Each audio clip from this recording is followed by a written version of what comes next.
Hello বন্ধুরা, আজ আমি তোমাদের সাথে শেয়ার করছি শিবের আরেকটি পুজোর নীল ষষ্ঠী পুজোর দিনের ভিডিও। এই দিন শিব ঠাকুরের বিয়ে হয়েছিল বলে মনে করা হয়। যাই হোক, আমরা এই দিন সকাল সকাল রেডি হয়ে চলে গিয়েছিলাম মন্দিরে। এটা কোন মন্দির বলো তো? এটা আমাদের এখানে নীল ষষ্ঠীর মন্দির। তার জন্যই শিব ঠাকুরের সব মন্দির ছেড়ে এই মন্দিরে দেখো কত লম্বা লাইন পড়েছে পুজো দেবার জন্য। তো আমরা 2 ঘন্টা লাইনে দাঁড়িয়ে থাকার পর ফাইনালি মন্দিরে ঢুকতে পেরেছিলাম। তারপর কোনো রকমে ঠেলাঠেলি করে অবশেষে শিবের মাথায় জল ঢালার সুযোগ পেলাম। এখানে দেখো শিব ঠাকুরের সাথে আরো অনেক রকম ঠাকুর বা শিলা রয়েছে।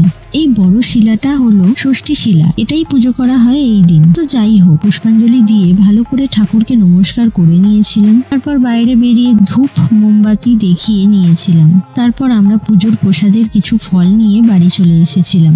তখনও বাইরে কত ভিড়, কত লাইন। এইভাবেই কেটেছিল আমাদের নীল ষষ্ঠীর উপোসের দিন।